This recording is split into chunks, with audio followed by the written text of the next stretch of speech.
My friends waving from the back. Delighted to be here. First of all, I want to acknowledge some of the individuals who joined us.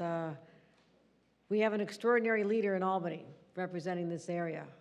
And I want to thank Senator Jeremy Cooney for putting public safety front and center of his agenda, and you'll be hearing from him in a couple minutes. Let's give a round of applause to Senator Cooney. Our county executive has joined us, Adam Bello, always advocating for his county, as he just tackled me in the hallway and asked for more money. We also have our mayor, who I'll be introducing in a couple moments, but Malik Evans, I want to thank you for stepping up in a tough situation. We know we love this city. Your passion is so obvious, but you've been on the job a short time, as have I, and you've just really seized and embraced the challenges, and I thank you for all you've done. I thank you for all you've done, too. Monroe County District Attorney Sandra Dorley has joined us. Thank you for being an important part of the conversation on keeping our communities safe. Richard Allen, the Deputy Superintendent of Field Command for the New York State Police, has joined us. Thank you very much for our state police. Todd Baxter, the Sheriff from Monroe County, is here. Sheriff Baxter, thank you. Our Chief of Police for the Rochester Police Department, David Smith, is here. Thank you, Chief Smith. We also have John DeVito, the Special Agent in charge of the ATF for all of New York State. John DeVito, thank you. Thank you for all you do. We have Bob Duffy, the President and CEO of the Greater Rochester Chamber of Commerce. Bob Duffy, thank you. Mark Traubman, the U of R Medicine CEO, Rochester University Hospital. Thank you for joining us as well. Dwayne Mahoney, the Director of the Boys and Girls Club of Rochester. Where are you, Dwayne? Where'd you go, Dwayne? He is also known as a semi-pro ping pong player. I just met him in the hallway. All right, rematch. I promise a rematch. Also, we have representatives from the U.S. Marshals, our U.S. Marshal, the U.S. Attorney's Office. Again, the FBI is here. An extraordinary group of people just came together as we met and talked about something that's been front and center since the beginning of my term as governor, how we make our streets safer. And to get together here, I want to talk a little bit about some of the historic investments we're making in our budget, because you have to put funding behind the initiatives. And also, since we're in this place, I want to talk about what happens in communities. And a place like this Boys and Girls Club, since 1971, has been a safe haven for young people to come to and escape the streets and have a place where adults care about them so deeply. And so I want to thank them for hosting us as we work and talk about progress we made in driving down gun violence, but also restoring people's confidence. And we just had a roundtable, and it was not the first time we've gathered. It's the first time we did it in person, but we've had too many shootings, too much heartbreak, and too many murders in this community. And from 2019 to 2021, shootings were up in this community 123%. And murders were up 165%, just in that 2-year time frame. But what else happened during that time frame? We experienced a global pandemic. And literally, all that sense of security and normalcy was literally wiped out. And sociologists years from now can figure out exactly why this led to a spike in crime. I just have to deal with the fact that there was a dramatic spike in crime, not just in Rochester, not just in New York State, but all across the nation. And that is a statement of fact. But we don't sit back. We engage. We bring people together in a pursuit of solutions. So last July, when the numbers were so frightening, and people were afraid to walk the streets, and businesses were concerned about whether they should even stay in our city, I brought together the people I announced here, and at the time, our brand new then U.S. Attorney Trini Ross, who couldn't be with us here today, she came here as well and worked with local law enforcement, state law enforcement, all the partners I talked about. We got together and said, something has to give here. What can be done differently? And I know from my husband's role as U.S. Attorney under Barack Obama, before that lifelong prosecutor, much of his work done here in Rochester. We also knew that there's natural silos that are created between different entities. You got the U.S. Attorney's Office, you got the District Attorney's Office, you have the Marshal's Office, you have the Sheriff's Office, you have local police, you have ATF, FBI, you have everything. And everybody has a role to play. And they have people that are looking to make sure they perform those roles. But there's never been any model that says, why are you all doing your work over here when the community is experiencing a crime wave of epic proportions? They need you to work together as one team. One team. That's our slogan for the Buffalo Bills, isn't it? One team. And so that's what I'm so proud of happened right here in this community. Leaders of all these different diverse entities who have different roles to play came together and said, how can we share information? How can we work together? How can we make a decision about whether a case should be prosecuted by the state, the district attorney, or by the federal government? And those conversations began. And that was the beginning of something spectacular that John DeVito, who's seen it all, 24 years at ATF, said that this is a model for the rest of the nation. I'm proud of that. But the best model for me is when we finally drive the numbers down exponentially. And we're on path to do that. Not there yet, but we're definitely have reversed the trend from what we saw just last summer. You know, again, we met in July, we met in August. I think people weren't sure I was going to show up again. I said, I need to know that you're making progress. Got to stay on top of these. And so I also directed our state police to get very involved. I know what the state police is capable of. I've spent a lot of time with our state police.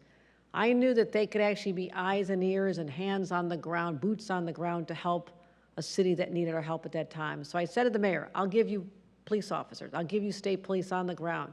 And we made sure that Rochester had what it needed.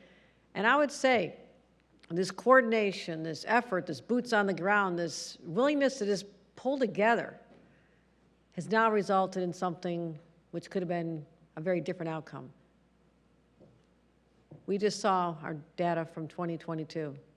Shootings are now down 13%, murders down 11%.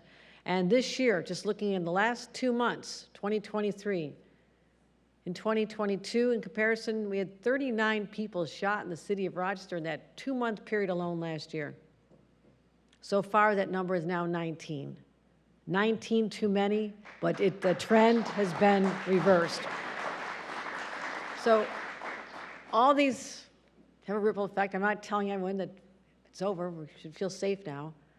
But my God, we could have been talking about the numbers going up another 100% or 120%, 165%, and they're coming down.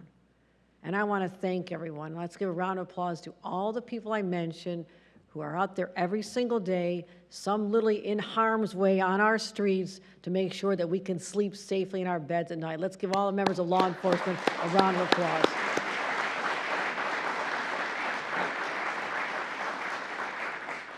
You think about the effect of crime on communities as well. I look at everything from hospital admissions. I mean, this number of cases. This means that there's a lot of people who are shooting victims. They show up in our emergency rooms, already overcrowded, already overstressed from what happened during the pandemic. And now we have even more people in life-threatening situations that compel the individuals in these emergency rooms to drop everything on a late Saturday night and respond to the next shooting victim in time for the next one to come after that and the one after that.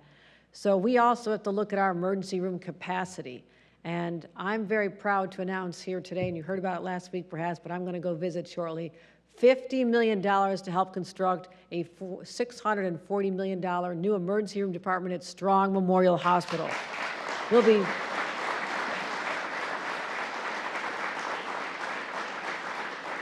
going to be tripling the size of the emergency room, as well as this will be the largest construction project in Rochester's history. So that's what we're going to do. My prayer is that they don't need the emergency room for shooting victims, but be able to take care of everyone else who needs their outstanding care. And I'm focused on transforming our whole delivery system of healthcare. So congratulations to the University of Rochester and Mark Traubman for this amazing announcement. But also, I think about the effect on, as I mentioned, children, communities. It's not just a shooting victim's younger or older siblings, it's also the perpetrator's family members. Think about what that does when your older brother, you're 10 years old and your brother's hauled off being accused of a homicide. I mean, that's about as traumatic as it gets for a child. And we have too many children who've been exposed to this in our cities, in places like Rochester and Buffalo, Syracuse, New York City, Albany. And so I think about, again, this organization, the Boys and Girls Club, how important this is. So in order to keep your work going right here as this oasis for children, we're announcing today $112,000 for renovations at the teen center. So I want to make sure that we get that money flowing right here at the Boys and Girls Club.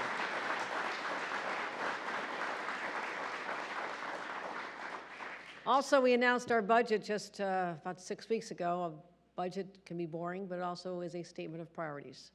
It's beyond the numbers. It's about where you're putting the money. And we've made progress. We've been driving down gun shooting incidents, but I'm not done. Last year, we made a record investment in our gun-involved violence elimination program, GIVE. Rochester is one of the beneficiaries of this. And I said, last year's record amount was not enough. Let's break records again. This year, we're adding $110 million statewide, so we'll have over $337 million.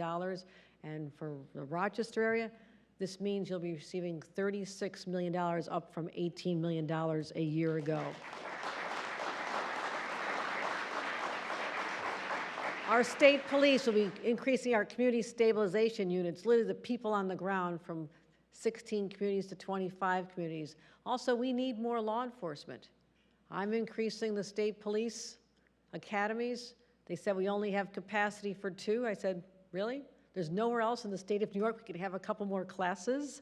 So we are now doubling it. So we're now going to have 4 graduating classes every year, because I want to make sure that we have the opportunity to train the next generation of people who are committed to public safety, and also expanding our presence on all kinds of task force. I've spoken before about how we are the first in the nation to have a 9-state gun interdiction task force, and I've been talking to the other governors who are not members, and they're going to sign up, so we'll have literally the entire Northeast pulling together, sharing data about guns that are being used in a crime in one state before it gets to the next state, so we can protect our citizens even more.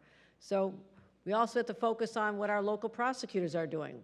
People like Sandra Dorley and prosecutors all over the state. They need more assistance as well. My budget is going to increase from $12 million last year to $52 million this year, support for our district attorneys. So that'll help increase support for our district attorneys. We also want to make sure that all of our law enforcement entities have the technology to be able to share the data in real time. And so we're going to be increasing and bringing to Rochester $2 million in community-based organizations to help with that as well. And Project RISE and other initiatives, the gun violence disruption organizations, I believe in them. I know the impact that they've had. I've met many of the leaders, people who've been in the system themselves. They know the story better than anyone. They know what led them on a path that otherwise maybe they didn't have to be on.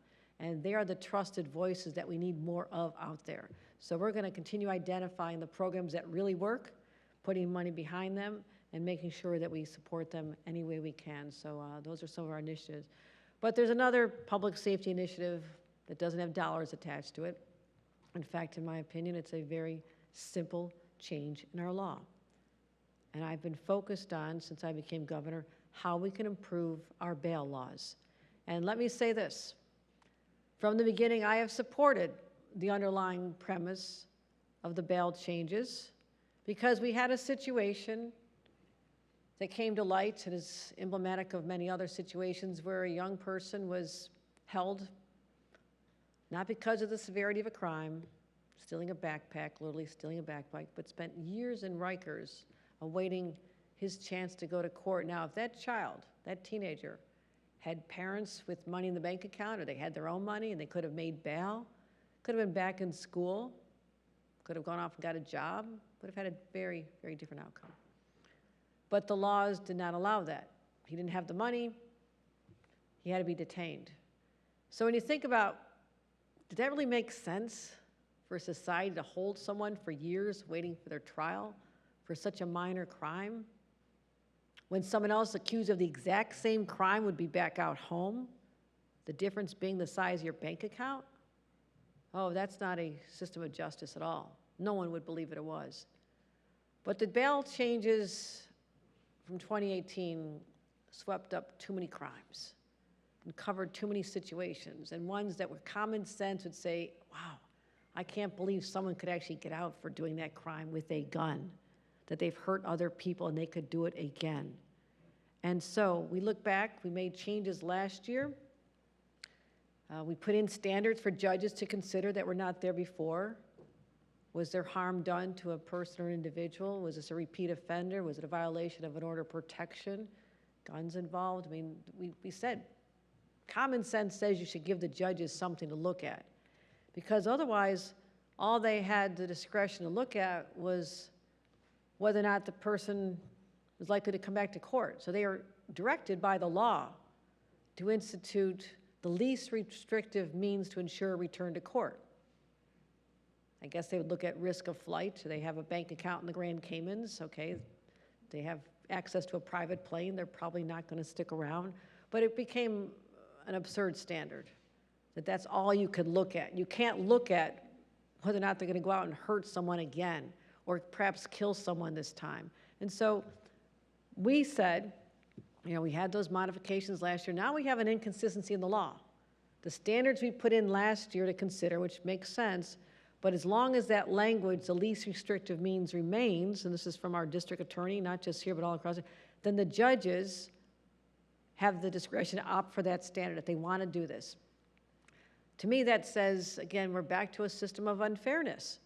It depends on the judge and the political leanings or the philosophical leanings or the judicial leanings of a judge versus looking at common sense, commonly accepted criteria. So we have felonies and repeat offenders that are bail eligible, and many times the judges are not setting bail. We just talked in our forum last night, 4 cases come in, gun cases, gun possession cases where the judge says, go out, come back another day. You're okay, go back out in the street. That doesn't make me feel safe. It doesn't make people of Rochester feel safe. And so that's what we're talking about. We have this inconsistency in the law. Confusion is understandable, and I want to make sure that we remove that one standard, give them criteria to look at, and I want to make sure that the judges have what they need. So removing the least restrictive means standard for bail eligible cases, which are the serious violent offenses, is what we're going to be looking for. And we're not thinking.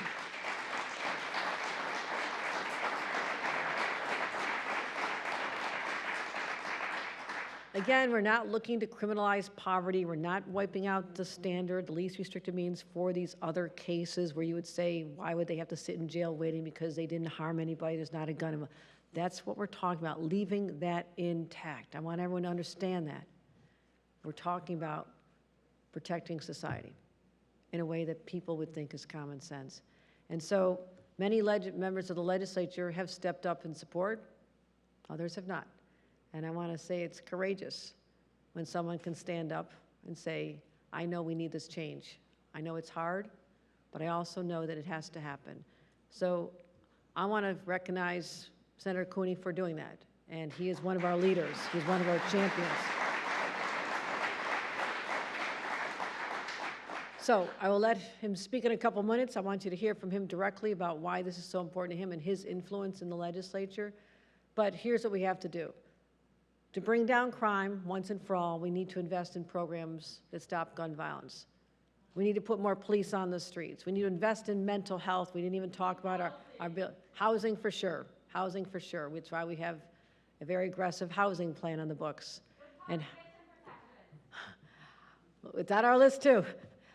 We also want to make sure that people who are dealing with severe mental health problems have the resources they need, and that there's reentry housing for people when they leave incarceration, that they are not thrown out in the streets, that they have a place to go, help lead them to a job, help them get the support they need, and also community programs to help get our kids back on track. So I believe that a multifaceted approach is necessary. Over time, we'll keep making a difference. But for now, my focus is on simply keeping New Yorkers safe and secure. And with that, thank you. Let me bring up Mayor Malik Evans to talk about what we're doing on the front lines of fighting crime right here in the city of Rochester. Mayor Adams.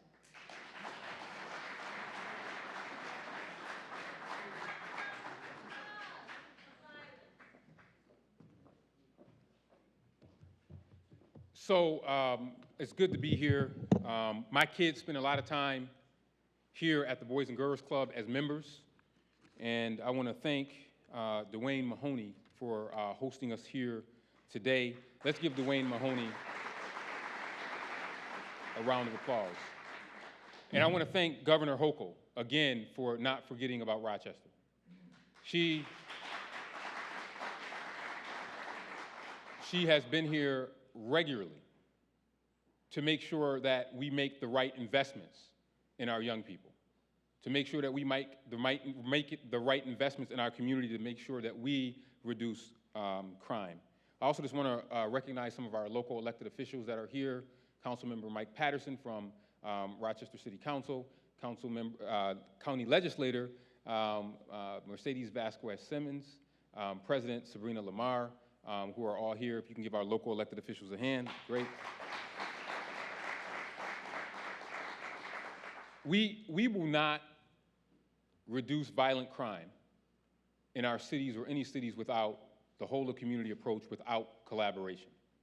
And I cannot say enough about this governor and her push for collaboration, for understanding that Rochester is not on an island, that we are not alone, that we have to work collaboratively in order to reduce crime, in order to make sure that we make the right investments. And the state has been absolutely critical in helping us do this. I'm a numbers guy. I come from the banking world, as many of you know. And our chief knows that I look at our numbers every day. Once a week, I'm looking at our numbers. And I always say that I am gratified, but not yet satisfied as to where we need to go to make sure that we drive down violent crime almost to zero.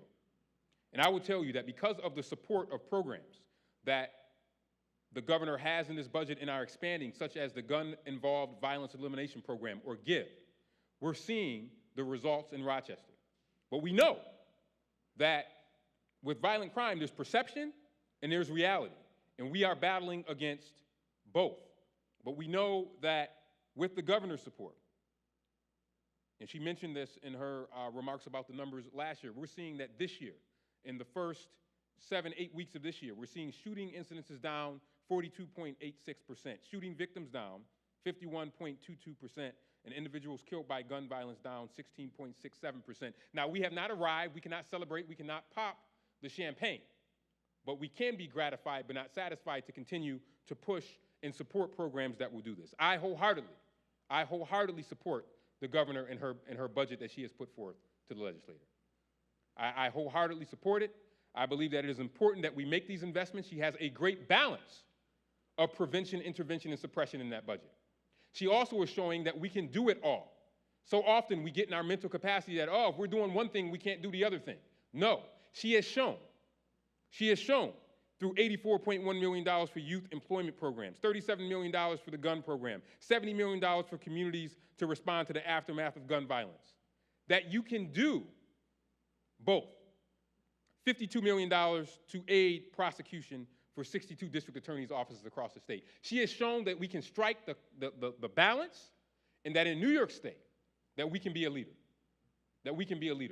All of us who the governor mentioned, and before I call Senator Cooney up, the governor mentioned that we have been at this for the past year on every level of government. From the federal government to the state government, local and county, we have been working collaboratively to try to put a dent to the scourge in our community that is wiping out way too many lives. And we know the numbers. But this budget helps us to continue to work to bring that down. And the reason why we're here at the Boys and Girls Club is not by accident or by happenstance. One of the best violence reduction programs that we have is we're sitting right here in the Boys and Girls Club and what they're doing. And those are the types of investments that this budget makes, Those are the types of investment that this governor has made, and this is why we need to make sure that we support her in her efforts to continue to do this. But it takes all of us in this room working together to make sure that we make it to the next level and make sure that we are creating a safer community. It is not me or the governor alone, but it is we, all of us in this room, that are going to make that happen.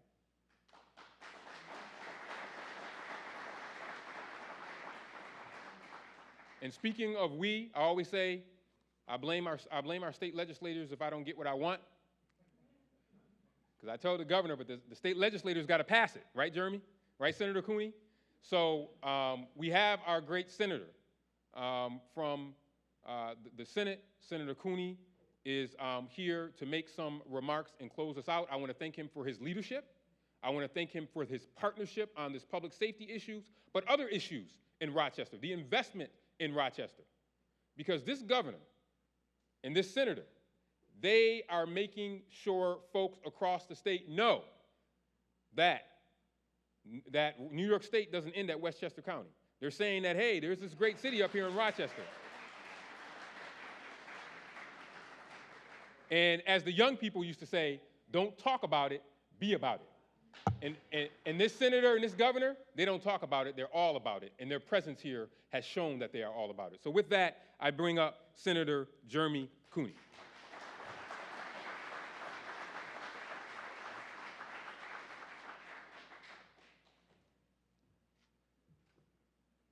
Thank you, Mayor, and thank you, Governor.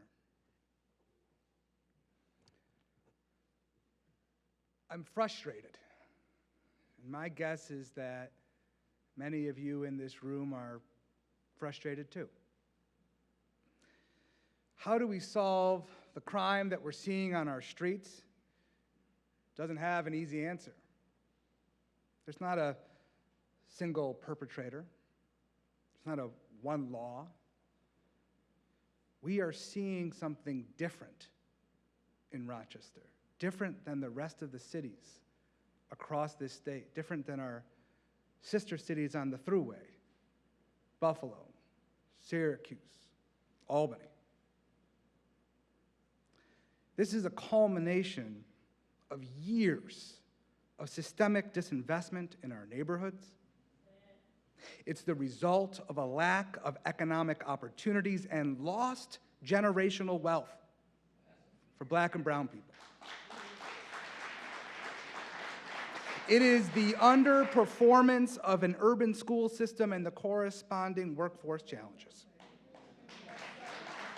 It's the fact that one zip code will determine one's life expectancy based upon health care inequities and an undervaluing of physical and mental health access in communities of color. But we can't let these realities justify violence. Just as much as we can't let data hide the realities of fear.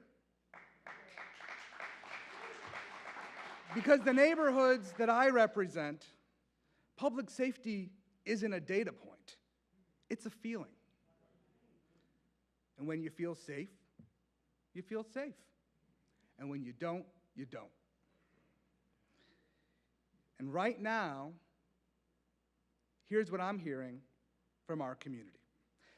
Pastors are burying members of their congregations every week. Seniors are afraid to leave their homes. Neighborhood associations are frustrated. They don't know what to do.